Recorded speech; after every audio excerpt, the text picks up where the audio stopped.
पूज्य साईं परमात्मानंद जी महाराज संत और भी विराजित हैं, लेकिन आज हमें लगता है कि आज सबकी ओर से पूज्य स्वामी जी का आशीर्वाद है। वसुदेव सुतं देवं कंसचाणूरमर्दनं देवकी परमानंदं कृष्णं वंदे जगद्गुरुं। मूकं करोति वाचालं पंगुं लंघयते गिरिं यत्कृपातमहं वन्दे परमानंदमाधवम्। ओम।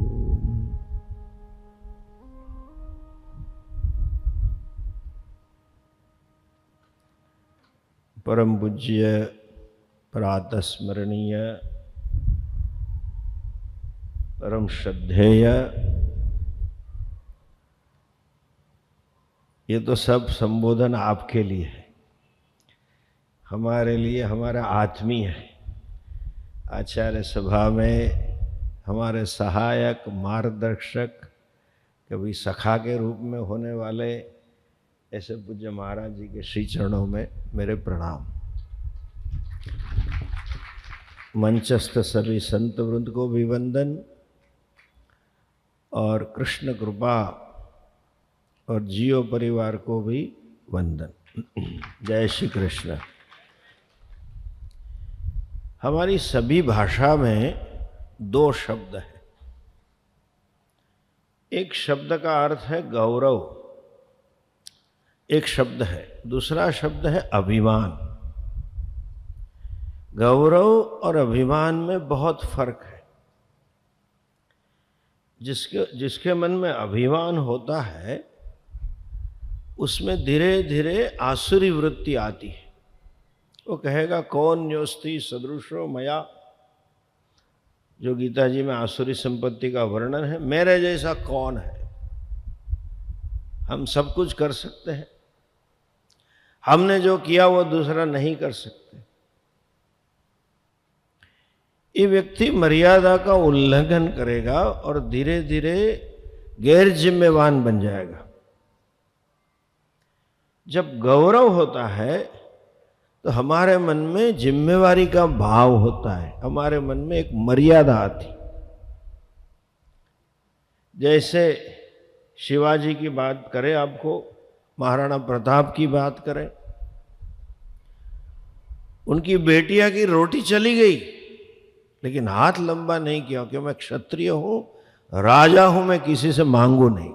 एक गौरव है। उसी तरह से जब हमें अपने कुल का गौरव है,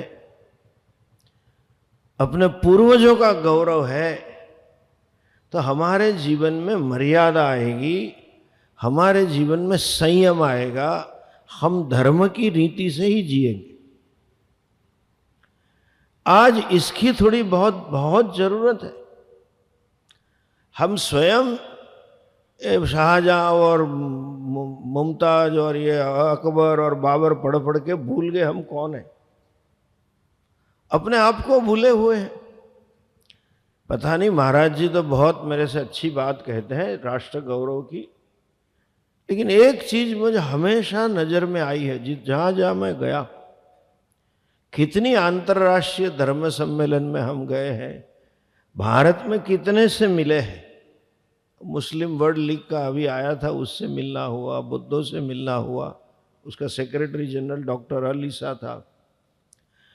जितने धर्म हमने देखे हैं वो सबके पास या तो उनका कोई भगवान का पैगंबर आया है, भगवान का दूत आया है, भगवान का संदेशावाहक आया है। सिर्फ और सिर्फ भारत में स्वयं भगवान चले आए। ये हमारी, देखो आपको ध्यान जाना चाहिए, हम कौन सी भूमि में पैदा हुए। अब आज जो भूमि में जा रहे हो उसी के ऊपर द्वारकाधीश भगवान की चरणरज गिरी है। इतनी ही पवित्र है जितनी गोकुल में भगवान ने रास लीला की थी। यहां तो कितनी बार आगे पीछे गए होंगे द्वारिका में। कितने साल जिए हैं।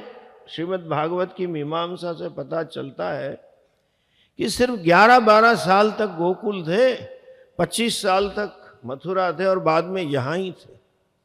100 साल तक भगवान यहां घूमे फिरे। यहां प्रत्येक कण यहां का हमारे लिए साक्षात कृष्ण कन्हैया की चरण रज है, और वो ही हमारे लिए त्रिवेणी संगम है, और यही हमारे लिए प्रयागराज है। भगवान ने एक नहीं अनेक अवतार धारण किए। वैसे तो हम दशावतार बोलते हैं। श्रीमद् भागवत में शुरू में 32 अवतार है और कई अवतार है, वेद में भी उल्लेख है। लेकिन देखो, गौरव करो, कहां आप पैदा हुए हो। यहां तो अवतार धारण किया और बोल के गए, बुला लेना आ जाऊंगा। संभवामि युगे युगे कह के गए, न बुलाने पर भी आए। क्यों आए? पृथ्वी का भार बढ़ गया तो धर्म की स्थापना करने के लिए संभवामि युगे युगे स्वयं बोल के गए। ये हमारा गौरव होना चाहिए कि हम किसके वंशज हैं, हम किसके पुत्र हैं। परदेश के लोग तो यही बोलते हैं, डार्विनियन थियरी। बोले एक कोशीय जीव था, फिर 2 कोशीय जलचर, फिर जलचर खेचर, फिर जलचर भूचर, फिर भूचर, फिर खेचर, और धीरे धीरे चिंपांजी आया और बंदर आया, उसमें से मानवी आया। उनके वर्तन से तो वही लग रहा है। हम उनके वंशज नहीं है, हम ऋषि के पुत्र हैं। आज शायद विदित हो या ना हो आपको, हमारा गोत्र है, और वो गोत्र को प्रवरान्वित, उसको संभालने वाले, आगे चलाने वाले इतने महर्षि हो चुके। कैसे कैसे तपोधनी, कैसे कैसे निष्काम महापुरुष इस भूमि में उत्पन्न हुए, कल्पना तो कीजिए। ऐसी ताकत थी, उनका तो भगवान स्वर्ग में बैठा है, गॉड इन हेवन, अल्लाह जन्नत में। हमारे तो ऋषि स्वर्ग खड़ा कर सकते हैं। बोलो क्या बात। विश्वामित्र जैसे ऋषि बोल देते हैं त्रिशंकु को, तिष्ठ तिष्ठ, मैं तेरे लिए नया स्वर्ग बनाता हूं। वो स्वयं कितने धनी थे कि वो अपने स्वर्ग बना सकते हैं। चाहे वशिष्ठ जी देखो, चाहे अगस्त्य देखो, समुद्र पी गए। कितने महर्षियों हमारे वहां हुए। ये हमारी विरासत। और तो और भगवान कृष्ण जी पधारे तो सही, और राम जी भी पधारे, और स्वयं ने, पूज्य महाराज श्री ने, जैसे परम पूज्य महाराज श्री ने कहा, एक सामान्य जीव जन्म से जो पीड़ा सहता है, वो सभी पीड़ा उन्होंने सहन की। मैं तो आगे थोड़ा कहूंगा, हमसे भी कहीं ज्यादा है। मैं कई बार हजारों लोगों को पूछ चुका हूं, यहां कोई ऐसा बैठा है कि आपका जन्म में बर्थ सर्टिफिकेट में लिखा हो बर्थ प्लेस, क्या लिखा है? करनाल जेल, कुरुक्षेत्र जेल, ऐसा लिखा है। बेचारे कन्हैया का तो बर्थ प्लेस में लिखा होगा ना, मथुरा जेल। वहीं से शुरू हुआ है।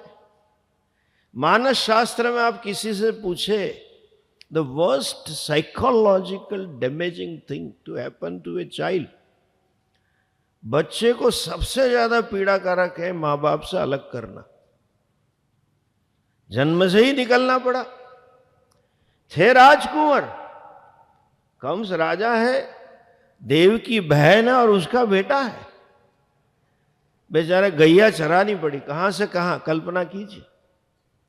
राम जी को भी वही हुआ है। अयोध्या नरेश है, राजा के पूरी प्रजा सबके प्रिय है, सबके आदर पात्र है।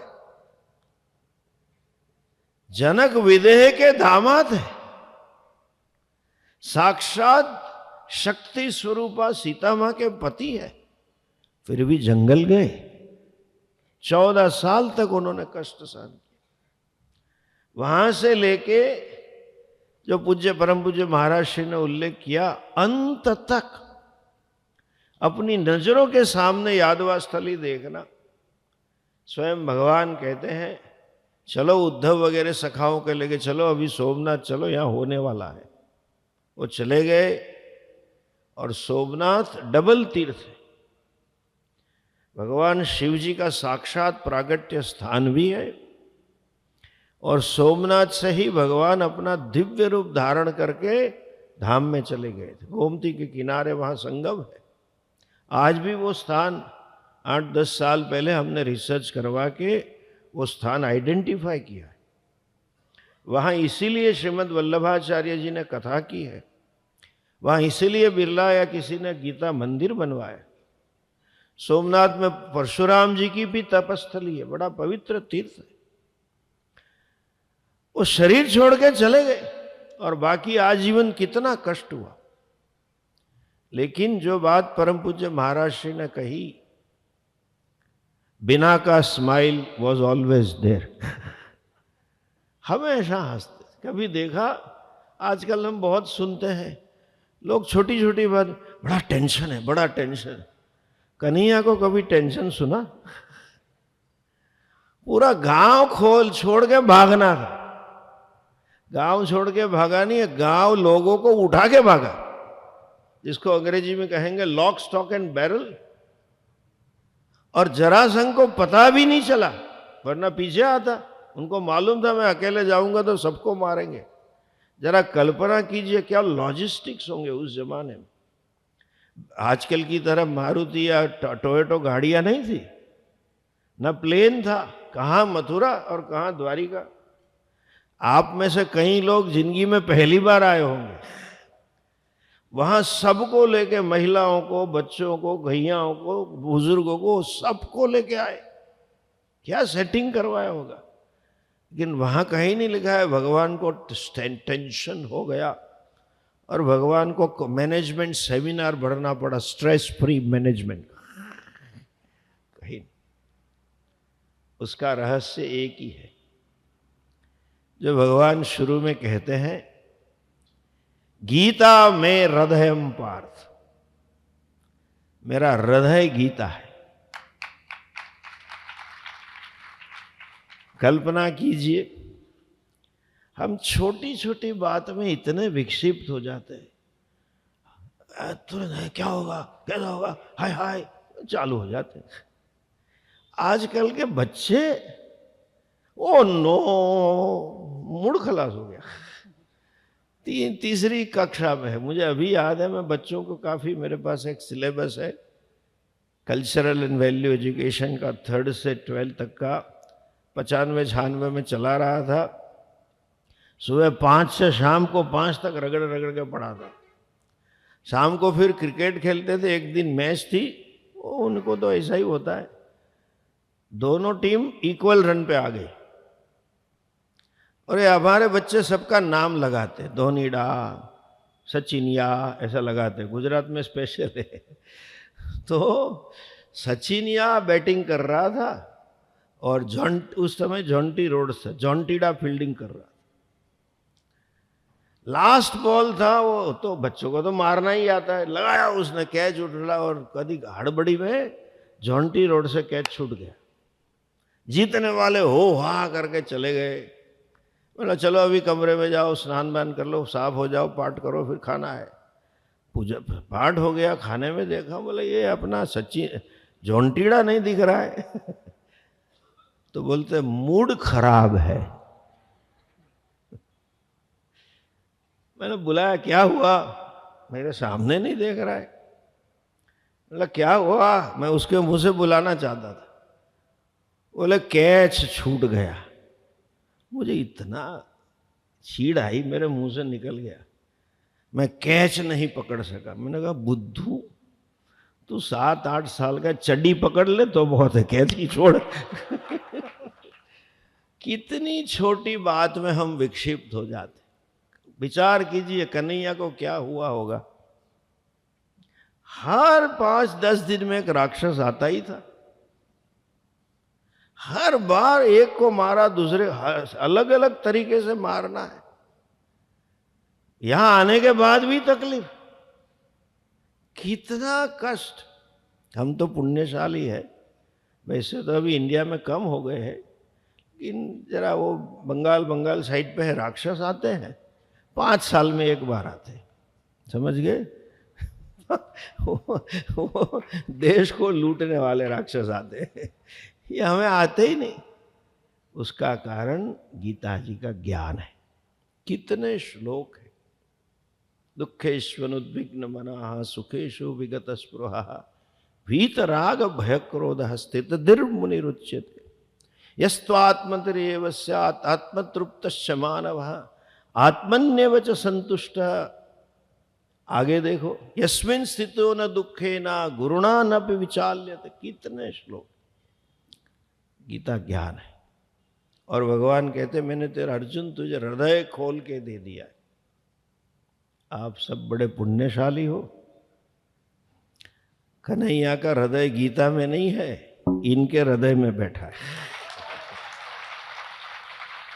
इसीलिए उन्हें गीता मनीषी जी कहते। महाराज जी जो प्रेम से, जो भाव से, वैसे तो उल्टी गंगा बह रही है, जरा क्षमा करना, मैं हमारे जैसे मित्र जैसे तो उनकी थोड़ी खींचूंगा, मैं आपको बोलूंगा। आपके लिए आप गीता पढ़ो, आप में संस्कार जाए, इसलिए महाराज जी सभी व्यवस्था करते हैं। क्या कृपा है आपके। बच्चा खाता नहीं है तो माँ पकड़ पकड़ के पीछे दौड़ के खिलाती है, ले ले बेटा देख कौआ आया, चक्की आई, कुछ करके खिला देगी। और महाराज जी के साथ सभी ब्रह्मचारी गण, शक्ति जी वगैरह कितनी सेवा कर रहे हैं। बस आप इतना करो, श्रद्धा से श्रवण करो, भगवान को हृदय में खेलने, रासलीला देखने कहीं नहीं जाना है। गीता का श्रद्धा भाव से, समर्पण से शरण करो, आपके हृदय में कन्हैया रास करेगा। और महाराज जी जब कहते हैं तो होता है। आज आपके लिए यही प्रार्थना एवं आशीर्वाद कहेंगे कि आप श्रद्धा से सुनो, और गीता भी आपके हृदय में माता गीता विराजमान हो, आपका जीवन भी कृष्ण की तरह सुखमय, शांतिमय, प्रसन्नतामय, संतोषमय हो जाए। और ऐसे सरल, ऐसे प्रेमी महात्मा मिलना बड़ा दुर्लभ है। महाराज जी ने कहा, अभी आगे तो हम नहीं कहेंगे। एक और चीज मैं बता दूं, हमारे कितने मार्गदर्शक है, कितने साथ है हमारे। कहीं काम वो वैसे भी बोलते कम है, महाराज श्री मिलेंगे तो भी 2-4 शब्द अच्छा अच्छा अच्छा करके बोलो जाओ कर देंगे। 1-2 काम मैं आपकी ध्यान में लाना चाहूँगा। ये जो आज दुनिया भर में लोग विश्व योग दिवस मना रहे हैं, yoga has become a soft power of India. जैसे मैकडोनल्ड अमेरिका सॉफ्ट पावर है, टिम हॉर्टन कनाडा का सॉफ्ट पावर है, ऐसे योग हमारा पावर है। दुनिया के एक भी देश बाकी नहीं। चाइना वाले करते हैं हमारे से ज्यादा, 1 साल उनका रिकॉर्ड था। यूरोप, मिडिल ईस्ट में योगा स्टूडियो खुले हैं और उस समाज की महिला योगा पढ़ा रही है। देखिए, गौरव करो, कितना महान हमारा शास्त्र है, हमारी परंपरा है। ये डॉक्टर अलीसा आए थे जो वर्ल्ड मुस्लिम लीग के सेक्रेटरी जनरल है, वो तो वही चलाते हैं, प्रेसिडेंट तो सऊदी का राजा है। उसके साथ हमारे डायलॉग था, हमने गीता जी के बारे में कहा, उसने हमें कहा ऑफिशियली इन द प्रेस, अखबार में, ऐसा बड़ा आदमी दिल्ली में है तो पूरी भारत का अखबार नोंद लेगा उसकी। उसमें उसने बोला है, और जो हमको उसने कहा था कि मैं आज की समय में विश्व में शांति के लिए एक उपाय है, सिर्फ और सिर्फ हिंदू दर्शन। मेरे पास प्रेस नोट, और हिंदू दर्शन ही विश्व को शांति और सुख का मार्ग दिखाएगा। और वो कह रहे हैं, मैंने संतों से विनती की है, मुझे वेद का अरबी में भाषांतर करके दो, मुझे गीता पढ़नी है। अभी आप देखो, क्षमा करना, लेकिन घर की मुर्गी दाल बराबर। हम ही अपनी ऐसी महान गीता मां के प्रति उपेक्षा करते। कितने महापुरुष, सब जिन्होंने पढ़ा है उनको ये मिला है। ये जो वर्ल्ड योगा डे आज हमारा सॉफ्ट पावर बना हुआ है, मिडिल ईस्ट में स्टूडियोज खुल रहे, उनको विरोध नहीं है, यहां वाले को विरोध है योग की। ये बड़ी खालिस्तान जैसी बात है। यहां पे जो रह रहे हैं उनको खालिस्तान नहीं चाहिए, जो कनाडा, ऑस्ट्रेलिया, इंग्लैंड, अमेरिका, उनको खालिस्तान चाहिए। उनको आना ही नहीं है, फिर भी चाहिए। वो योगा डे करवाने में आचार्य सभा ने पूरी मुहिम चलाई थी, महाराज जी साथ में थे तो हम कर पाए। आज आपको मालूम नहीं है, आचार्य सभा की देन है वर्ल्ड योगा डे। ऐसे कितने काम महाराज जी स्वयं नहीं बोले, लेकिन आज एक ही हरियाणा राज्य है जहां गीता स्कूल में पढ़ाई जाती, वो भी पूज्य महाराज श्री के पुरुषार्थ से। मैं स्वयं यहां से हूं, इतना मैं सबको जानता हूं, लेकिन गुजरात में इस साल में दाखिल करवा सका हूं। महाराज जी 8 साल से शुरू करवाई। बस महाराज जी का स्वास्थ्य अच्छा रहे, ऐसे लोक कल्याण के, विश्व कल्याण के सत्कर्म उन्हीं के द्वारा और उन्हीं के सेवकों द्वारा होते रहे। यही शुभकामना के साथ महाराज जी के चरणों में प्रणाम, और आज सबको जय श्री कृष्ण।